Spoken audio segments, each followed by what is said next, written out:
बाद मेरे घुटनों में मतलब बहुत दर्द होता था, 15-20 दिन से हट जाते थे घुटने, लेकिन फिर भी प्रभु का धन्यवाद, और मैं एक जगह बैठती नहीं थी, सारे दिन मतलब चलने फिरने का काम था। सर मैंने को बताया था, उन्होंने दुआ भी करी, और कितने समय से वो होती ना प्रभु की वो सामर्थ्य वाली आराधना, तो जैसे मेरे घुटनों में से बल आया, नया बल, तो प्रभु का धन्यवाद, और मेरे घुटनों का दर्द गायब हो गया है। और पिछली दवाई मैंने दी थी, मकान मिल गया मेरे को, लेकिन मैंने पूरी बातें नहीं बताई। पहले मैं 2,500-3,000 के मकान में रहती थी, किराया देती थी उसका, और इतना मेरे पास पैसा नहीं है 6,000 दो, लेकिन प्रभु का धन्यवाद 3,000 में मिल गया है, और लाइट का बिल अलग है इसमें, और मेरे पति का पेमेंट 9,000 था, जिसमें आप जानते हो फैक्ट्री में छुट्टी नहीं मिलती है, तो 7,000 होता है उनका, और मेरा होता है 3-4 हज़ार, तो अब मिला के 10,000 11,000 हमारा बनता है, और 3,000 की बढ़ोतरी हुई, प्रभु का धन्यवाद, और 13,000 हो गया, इसके लिए प्रभु का धन्यवाद हो। और एक दवाई और है, मेरा भावेश 1 महीने पहले की भावेश बीमार हो गया था, उसको मतलब लूज मोशन में ब्लड आना चालू हो गया था, तभी मैंने मैडम से प्रार्थना कराई थी, 2 दिन तक लगातार ब्लड आए, लेकिन मैंने दवाई बोली कुछ नहीं थी, बस प्रार्थना करी थी प्रभु से, उसका सही हो गया था, इसलिए प्रभु का कोटि-कोटि धन्यवाद।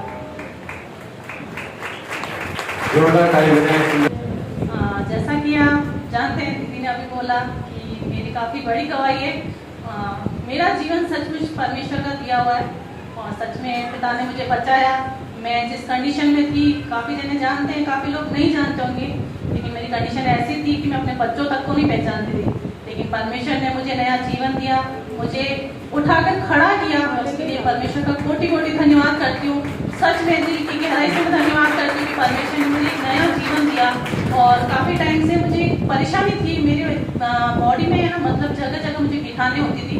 और मैंने डॉक्टर को दिखाया था, तो डॉक्टर ने मुझे एक ही बात बोली थी कि जितनी बार होगी उतनी बार इसका ऑपरेशन करके निकालना पड़ेगा। 2 बार तो मैंने निकलवाया, लेकिन अभी तीसरी बार जब मुझे वापस हुई, तो 10 दिन पहले की बात है, मुझे बहुत बड़ी गिठान थी, और मैं मतलब वापस कट नहीं लगवाना चाहती थी, क्योंकि मैं कहती थी कि बार बार अपने शरीर में कट लगवाऊँ तो मेरा शरीर क्या रहेगा। तो मैंने परमेश्वर से दुआ करी, मैंने कहा पिता मैं अब कुछ नहीं करना चाहती, मैं सिर्फ अब आपके हाथों अपने आप को सौंपती हूँ। जिस तरह आपने मेरी इतनी बड़ी बीमारी को ठीक किया, तो आप पिता ये भी ठीक करेंगे। और सच में पिता ने 10 दिन भी नहीं हुए मुझे अभी, और 7 दिन के अंदर मेरी गिठान ऐसे गायब हो गई कि मुझे पता ही नहीं पड़ा।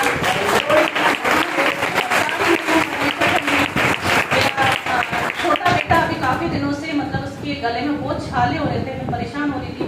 तो मैंने परमेश्वर से दुआ की, और उसको फीवर भी बार बार आता था। मैंने परमेश्वर से दुआ की कि पिता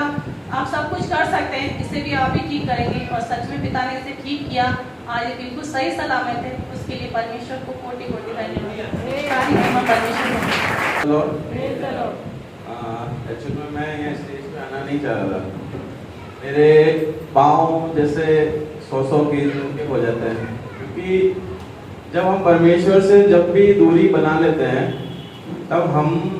नहीं चाहते हुए भी वो काम नहीं कर सकते जो हम करना चाहते हैं। मैं आपको एक बात करना चाहता हूँ, आजकल आपको ऐसा लगता होगा ना, कभी कभी जैसे सिस्टर ने बोला मेरा काम हो गया, मुझे पता नहीं पड़ा 2 दिन के अंदर पैसा कहाँ से आया।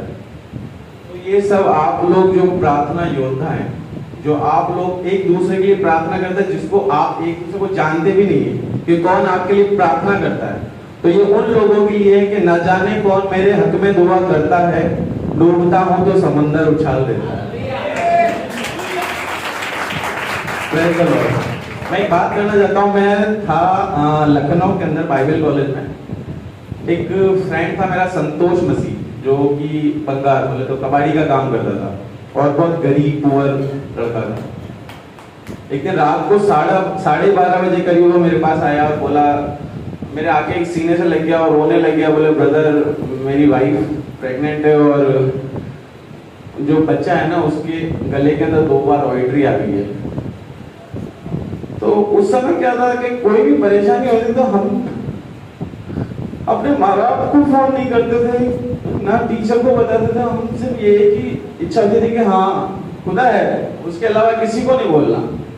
मैंने कहा कोई बात नहीं ब्रदर, आज रात भर बैठ के अपन प्रार्थना कर लेंगे,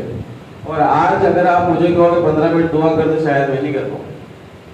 क्योंकि वो एक लेवल बहुत अलग था जो हमें खुदा से जुड़ा हुआ था।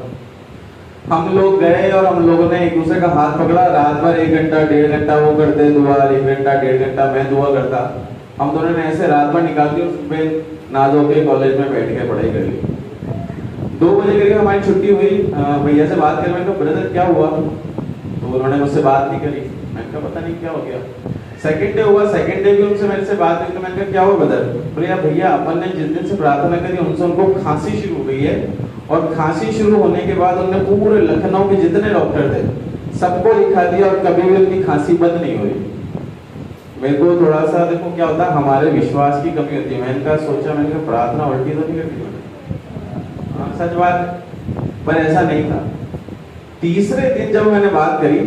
तो रात को वापस 12:30 बजे उसी बजे आया और मेरे सीने से लग गया भैया ब्रदर। मैं क्या हुआ क्या, बोले भैया डॉक्टर ने कहा था कि खांसी तो बंद नहीं हो रही,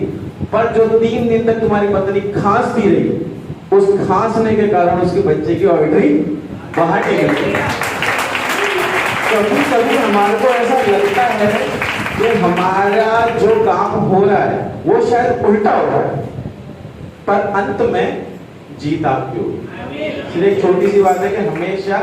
प्रार्थना करते रहे और परमेश्वर से मेरे लिए प्रार्थना करें कि मैं वापस फिर से इस फील्ड में आ सकूं।